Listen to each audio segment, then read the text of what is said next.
તો ગાઈસ ઉપર સસ્ત્યા બધા નવરા હતા એટલે કીધું ચલો ફરવા જઈએ. નવરા તો નહોતા પણ વરસાદ પડતો હતો એટલે બધા ઘરે હતા. એટલે અમે મંદિર તરફ ફરવા નીકળી ગયા હતા.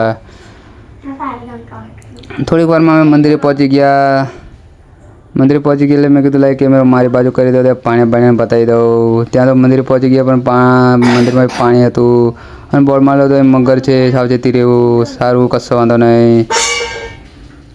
ત્યાં થોડીક વારમાં પેલી બાજુ બધા મચ્છી ના મારતા હતા એટલે મેં કીધું ચલો એ બાજુ જઈએ.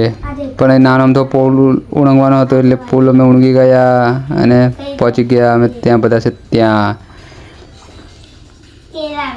ત્યાં તો પાછા થોડીક વારમાં કીધું કે ચલો હજુ આગળ જઈએ. તો સારું, ચલો પાછા આગળ જઈએ. એમ કરીને અમે આખો તળાવની પરિક્રમા કરી દેવાની હતી. ત્યાં તો બીજા પણ હતા અને જાળ નાખતા હતા. ખબર નહીં મચ્છી આવી કે નહીં આવી. તો કહેતા હતા મોટી મચ્છી નાહી ગઈ. સારું, ત્યાં તો આગળ જયા એટલે પાછો એક ભાઈ નાખતો હતો જાળ, એ નાખી દીધી કાંઈકા અંદર. પણ ખબર નહીં ત્યાં પણ મચ્છી આવી કે નહીં આવી. ત્યાં તો નાની અમથી એક મચ્છી આવી હતી અને અમે પાછા ઘર તરફ નીકળી ગયા. હેલો દોસ્તો, અહીંયા આપણો બ્લોગ પૂરો કરીએ.